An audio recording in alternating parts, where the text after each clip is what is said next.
ladies and gentlemen, and welcome back to the channel, and welcome back to the Barcelona beta save.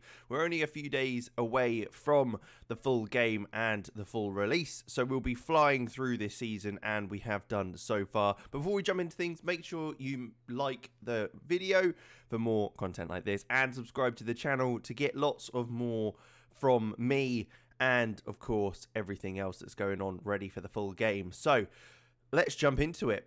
Benjamin Sesko has been fantastic. We have signed a player. We're in January the 8th, and we have got a cup final to date. And we'll also take a look at if there's any more transfers that go on. Likely there will be. Because it's the last season we'll be playing with Barca, we've got 66 million to spend as well that the board has given us. I might even just kind of sell all of the different clauses that are there and just try and get as much money as possible ready to spend on a couple of players. But that's where we're at schedule wise as to what's happened. So we obviously played Real Madrid last time in a 0-0 draw, which was a bit naff, but from there we've had it's been a bit up and down. We haven't done fantastically, but it's not been awful. A 0-0 draw with Espanyol, followed with a Monaco draw as well in the group stage of the Champions League, and then another 2-2 draw against Valencia. We then picked up a lovely win against Atalanta away from home, 5-2 there. Sesko getting a hat-trick with that one.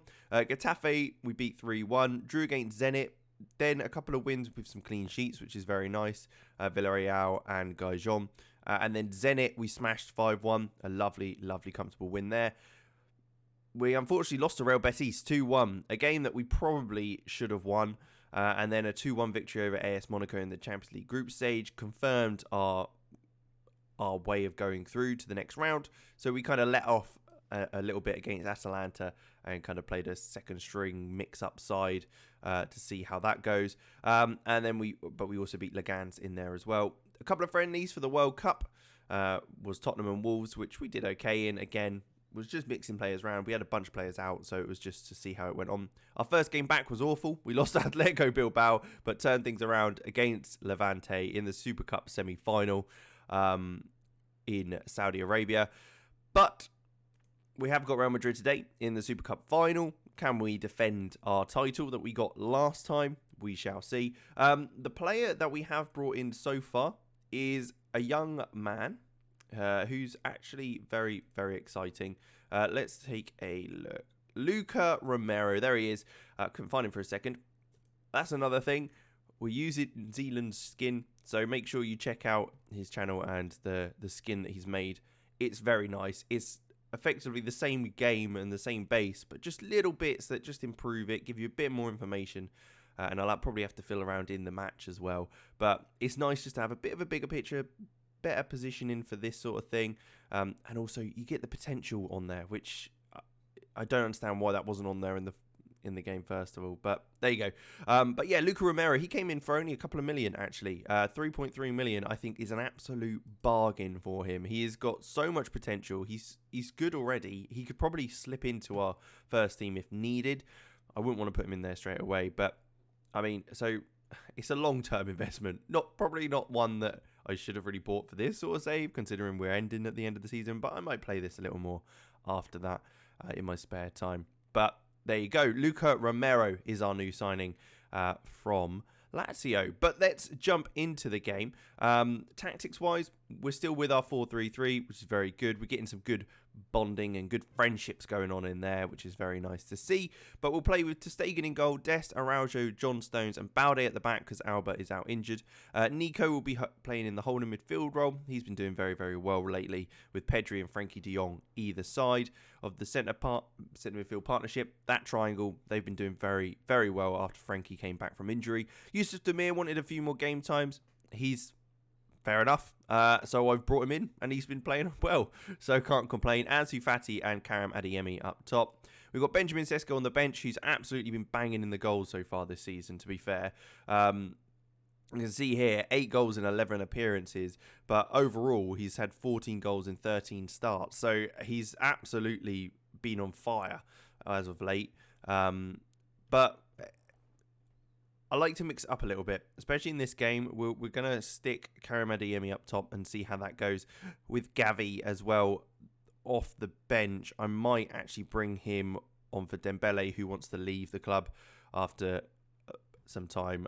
He's not getting in the side because of the likes of Fati, Demir, and obviously Adeyemi and Depay. So, and it's a lot of wages. So I think that's fair enough. If we can get rid of him and bring in some more extra money, that's even better. But let's jump straight into the game and take a look at Real Madrid, see how they're lining up, and fingers crossed, get another trophy. All right, then here's how Real Madrid line up. A 4-3-3 matching us there. Alaba playing in the defensive midfield role, which is interesting. Nacho slipping in at centre half. But there's our team, looking good. I'm pretty confident. I think we can get a win today, especially after our last one against Levante. It was quite comfortable in the end. I don't know where he's off to, but I don't know why the Real Madrid player decided to start walking backwards. But straight away, 30 seconds in, Lazaro with the throw into Marcos Asensio, who finds Benzema, who looks round the corner. Can we prevent a cross from coming in? That, please? Maybe not. It's headed away by Dest. Demir's not going to be able to get onto that, and Alaba is back on it. Plays it out to Carvajal. Cruz on the ball, who's going to play it out wide, who will likely get that cross in, but he does play it short to Cruz, who fires it across. Benzema's shot is blocked. Bit lucky there. And Asensio isn't able to quite keep that in, and it's our throw-in. But this is what I like about this sort of thing. I mean, look at how much more information we've got here. Let's pop... If we swap that for the Real Madrid formation, so that's down there, we can pop up here. There's so much, it's great. What can I use? Latest scores can probably stay there. So let's go. Oh, average position. Oh no, I've already got that on there. I'll fiddle around with it and come back to you if something happens. But it looks like we've already got to half time without anything happening. Kind of copycat of the previous game we've had against them. So I'm not too worried with our performance necessarily, but I might bring on Sesko for Demir and put Adeyemi out on that right-hand side and just see if the goal-scoring man can do his bits. It's a bit of a shame that that's gone across. But here we go. Corner for us. Pedri taking it, lofted in. Ansu Fati at the near post isn't able to get there and it's headed clear. But Pedri will have a second attempt on the ball. But he cuts inside into Nico, back to Pedri. He's gone all the way into the box. It's quite the run. Plays it back to Dest, but that's cut out. And Real Madrid are going to look to break now. Are we able to get onto that? I mean, the highlight suggests we wouldn't, but hopefully it means it's still our highlight. Nothing too much to worry about. Dest receives it from Araujo, and we start again with our passing ability. Araujo into Nico, back to Araujo. Lovely one-touch passing here as well.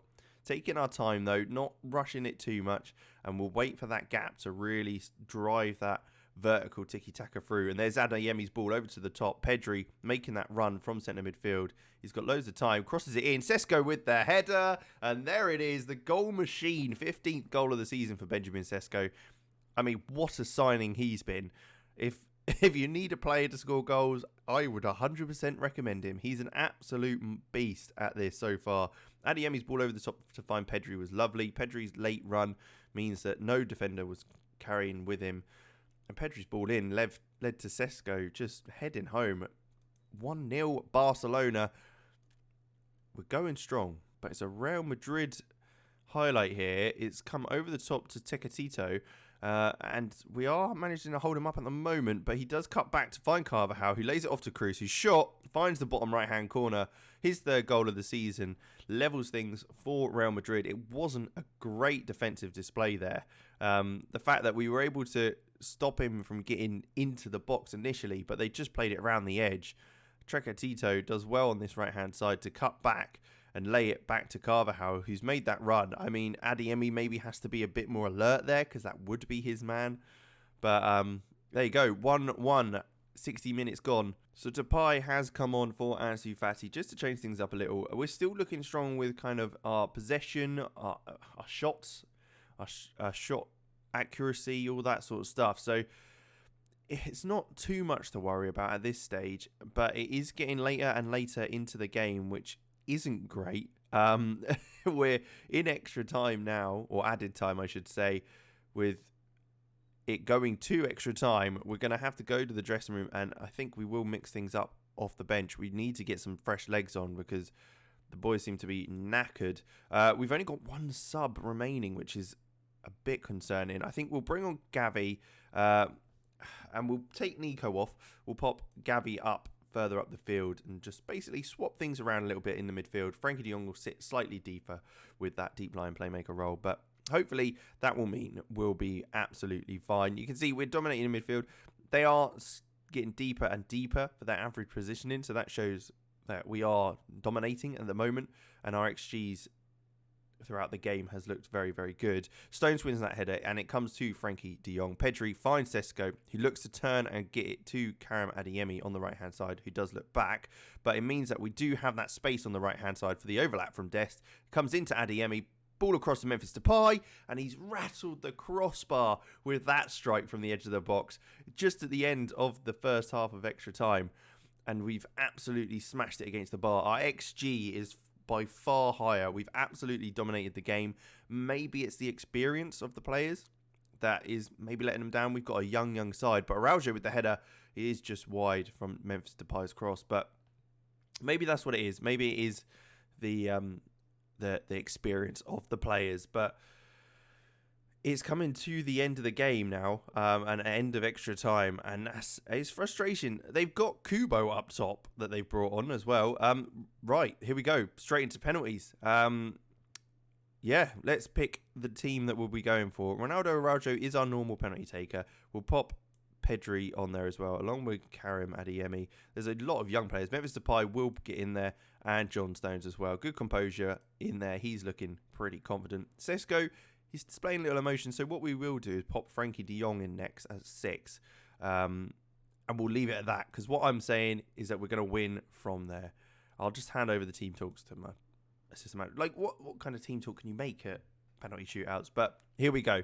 It is penalties. Araujo with the first one steps up. Can we get a good start to the penalties? He's our penalty taker. He plays a centre-back, but he is lethal from the spot. And that makes it 1-0. Hazard up next for Real Madrid. Are they going to be able to keep that going? It is. Oh, it's a good penalty in the end. But ter Stegen was very, very close to getting a hand to that. Pedri, the young man, the man who's actually won Under-21 Player of the Year. He's been fantastic this season, carrying the midfield. And he slots it home in the left-hand side this time against the goalkeeper. And Alaba up next. So you can see the kind of contrast in experience. We've had some really young players stepping up, but they've got Alaba coming up now. But it is saved. Ter Stegen with the save. It's a fantastic second penalty save for Ter Stegen. And now Adeyemi, another young man, stepping up to the plate to pop this away. Can he rifle it home? Please do. He does. That was confidence. Keeper went the right way, but no chance for him to stop that penalty. And then Modric, again, you see the contrast of the experience of the players. Maybe Real Madrid will have to start investing in some of the younger talent, which they've started to do in real life with Camavinga. But there you go. Modric does tuck it away, but we've still got that 1-goal lead. Memphis Depay, I'm hoping, I was going to say I'm confident that he'll put it away, but saying that now, he'll probably end up missing. No, he doesn't. It wasn't the best penalty. Keeper probably could have got there, but we'll take it nonetheless. That is 4-2 to us. They have got a penalty coming up. If they miss this, we win. If they score, it goes down to the final penalty for us to put it away. But Eder Militao is the man stepping up for Real Madrid. Can ter Stegen save us even having to take another penalty, or will it go down to our final spot kick to decide? It is absolutely rifled in. Top right-hand corner, what a penalty. Keeper sent the wrong way as well, so no chance of him getting that. And it is 4-3. Final penalty, though. John Stones stepping up, the Englishman. Not known for our penalty taking, although we have improved over the last few years. So we have won a couple of penalty shootouts following that. But John Stones coming towards the penalty spot. Can he put it away and win us the game and the cup? He has done. He's lifted it top left-hand corner. It didn't look like the most confident of penalties, to be honest, but it's a win, and we do get the Spanish Super Cup. It's not the biggest trophy of them all, but certainly one that's worth grabbing on the way through. It's good. It's good. I'm happy with it anyway. With that, what we'll do next is I'll cut to kind of a few games time, end of the transfer window, see if we've brought anyone in. I'll show you those guys, and we'll kind of leave the episode there. But I'll see you in just a sec. But before we go, let's just enjoy this for a moment. Yeah. Woo. trophy. Yeah, we won something. Yeah. Okay, cool. See you in a sec. So we're ticking down as the transfer window closes, and we have our final deadline deals all sorted and wrapped up, so I can show you what we've got. You might have seen a sneak peek there, that's for sure. There's been some big deals. Big deals, that's for sure. Transfers then. Let's take a look. So first up, I'll show you Harvey Elliot. We've brought him in with a big deal from Liverpool. He's currently out with a slight injury, but he'll be back in no time. I just thought, why not? Why not? 19 years old. Yeah, we'll see how he goes. Harvey Elliott's been brought in. We've also brought in Florian Wirtz, another young player, a German wonder kid, 19 years old again, to play in that central midfield role for us. And we've also, as you've seen, Jamal Musiala. What a signing. 19 years old, absolute monster when it comes to playing for us. He's already scored a goal for us in his debut. 5 caps for Germany. Quite incredible, really. But you can see the transfer values there. Musiala, we've bought him for 145 million. Florian Wirtz for 131, could rise to 59. And Harvey Elliott for 58 million, possible rising to 46 million to start with. So yeah, it's a lot of money we've spent. 358 million. Obviously most of it is in backlog, so over the next 12 months or whatever, that's what we'd come to. We still had 30 million pounds in the bank, so to be quite honest, we could have spent more and bought someone else in. But I'll show you quickly kind of the games we played after the win in the Super Cup final and the trophy. So we drew against Vallecano, which was an awful draw. We beat Tenerife in both the league and the cup, 5-0 both times, so absolutely dominant against them. We then beat Levante 2-1, a great comeback to be fair. It was quite an impressive turnaround. And Eibar as well, we managed to get the win over 3-1. We did just lose to Alaves. We were awful that game, so bit of a shame, but we've got games to come. One thing I didn't show you was the Porto is our Champions Cup knockout round match, but we will likely, as there's only 2 days really to go until the full release, we will jump very, very deep into this, see how we get on in the Champions League and Spanish Cup, and I'll kind of judge it from there to see if we can win any more trophies. But there you go. That is where we're going to end things today. Thank you very much for watching. I hope you enjoyed. Like I say, always like, subscribe, all that good stuff, and I'll catch you in the next one.